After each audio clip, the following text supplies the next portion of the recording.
Lee Kuan Yew ये एक peoples action party बना के इलेक्शन में उतरते हैं और 51 में से 43 सीट्स ली को मिल जाती हैं और वो सिंगापुर के पीएम बनते हैं। और यही वो आदमी थे जो सिंगापुर की काया पलट देते हैं। ब्रिटिशर्स एक तरफ अपना सिंगापुर पोर्ट से पैसे बनाने में लगे हुए थे, दूसरी तरफ ली जो थे उनके विजन ने सिंगापुर के नेशनल इकोनॉमिकल सोशल सिचुएशन को एकदम बदल के रख दिया, जिसकी वजह से आज की डेट तक इनको founding father of the nation बोला जाता है। और ये सारी चीजें इन्होंने बहुत ही यूनिक तरीके से की जो आज की डेट तक कोई पकड़ नहीं पाया है। लोग ट्राई करते हैं लेकिन वो सक्सेसफुल नहीं हो पाता है। अब आप इसमें ये कह सकते हो कि सिंगापुर की लोकेशन अच्छी थी इसलिए ऐसा हो पाया, लेकिन लोकेशन जो थी वो इंडोनेशिया, मलेशिया, थाईलैंड इनकी भी बहुत बढ़िया थी। लेकिन सिंगापुर के अंदर प्राइम मिनिस्टर ली ने ऐसी ऐसी एक्टिविटी करी जिसकी वजह से सिंगापुर एकदम बदल गया। अब ऐसा क्या क्या किया उन्होंने वो भी डिस्कस करते हैं। अब देखिए, जैसे ही ली कुआन यू सिंगापुर के प्राइम मिनिस्टर बनते हैं तो उनको ये चीज पता थी कि अगर सिंगापुर अपने दम पे खड़ा नहीं हुआ तो सिंगापुर एज अ देश बचेगा ही नहीं, क्योंकि उनको डर था कि अगर गलती से भी ब्रिटिशर छोड़ के चले गए तो सिक्योरिटी वगैरह बाकी सारी चीजें कैसे मैनेज होंगी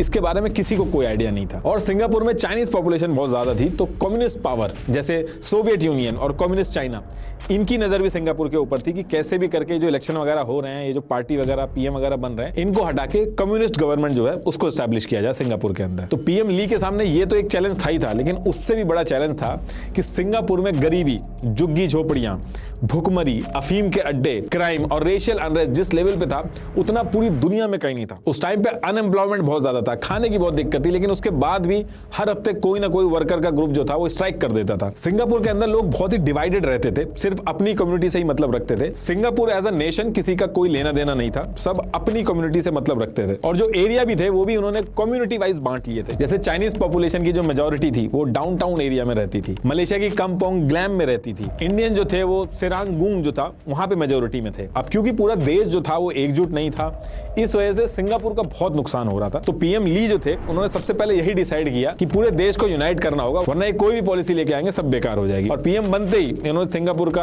नेशनल फ्लैग और नेशनल एंथम बनाया। इनका जो नेशनल एंथम है वो भी बहुत छोटा सा है, इनकी जो करेंसी होती है उसके पीछे ही छपा होता है, उतने छोटे से एरिया में इनका पूरा नेशनल एंथम जो वो कवर हो जाता है। तो इन सारी चीजों से निपटने के लिए पीएम ली क्या करते हैं, फरवरी 1960 में जो 70% आबादी झुग्गी झोपड़ी में रहती थी इनकी अलग अलग कम्युनिटी बना के, उसको खत्म करने के लिए पीएम ली ने housing and development board HDB बनाया। हाउसिंग एंड डेवलपमेंट बोर्ड ने क्या किया कि जमीन खरीद के बड़े बड़े हाउसिंग यूनिट बनाए और झुग्गी झोपड़ी में रहने वालों को बहुत ही सस्ते में मकान दिए। जिनके पास पैसे नहीं थे उनको लीज पे दिए, और जो लोग जॉब करते थे उनका सेंट्रल प्रोविडेंट फंड जो होता था वो कटता था, और ये जो फंड होता था वो रिटायरमेंट के बाद ही मिल सकता था, उससे पहले नहीं निकाल सकते थे। तो इसमें भी इन्होंने एक चेंज कर दिया कि अगर किसी को मेडिकल इमरजेंसी या घर बनवाने के लिए पीएफ निकालना है तो वो निकाल सकता है। अब इससे हुआ ये कि कुछ ही सालों में झुग्गी झोपड़ियां जो थी अब वो बिल्डिंग्स में कन्वर्ट हो गई थी, और गवर्नमेंट ने पर्पसली मिक्स पॉपुलेशन बिल्डिंग में अलॉट करी थी ताकि लोग यूनाइट हो, और ये लोग जो एरिया में कम्युनिटी अलग अलग बना के रह रहे थे ये चीज खत्म हो। इनके पीएम को पता था कि अगर रिलीजन को लेकर भेदभाव खत्म करना है तो किसी एक धर्म या किसी एक जाति की बात करना,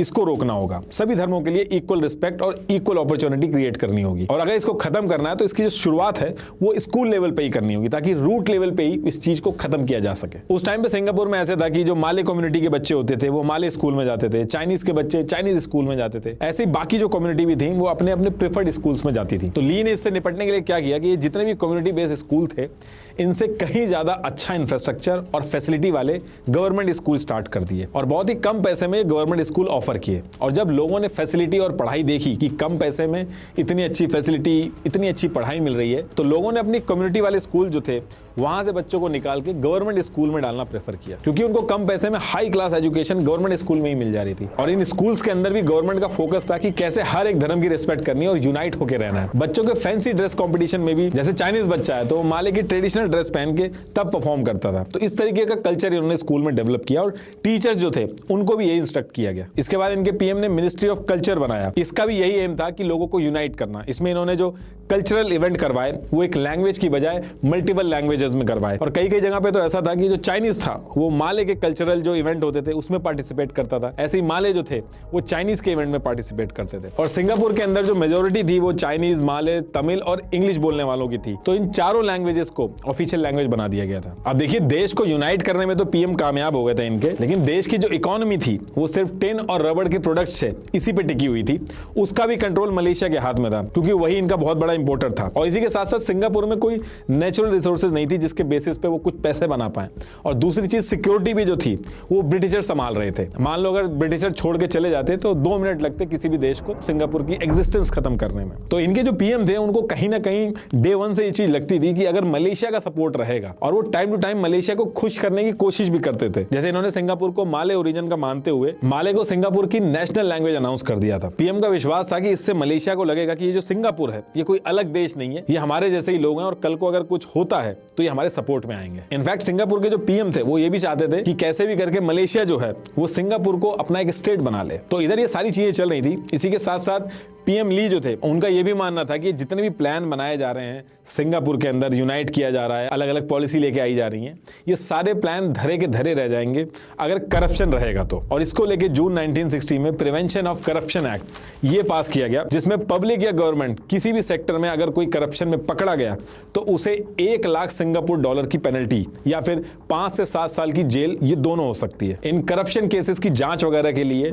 CPIB, corrupt practices investigation bureau, ये बनाई गई। और इस पूरे डिपार्टमेंट को गवर्नमेंट के कंट्रोल से बिल्कुल बाहर रखा गया और इसकी रिपोर्टिंग डायरेक्ट प्राइम मिनिस्टर को दी गई।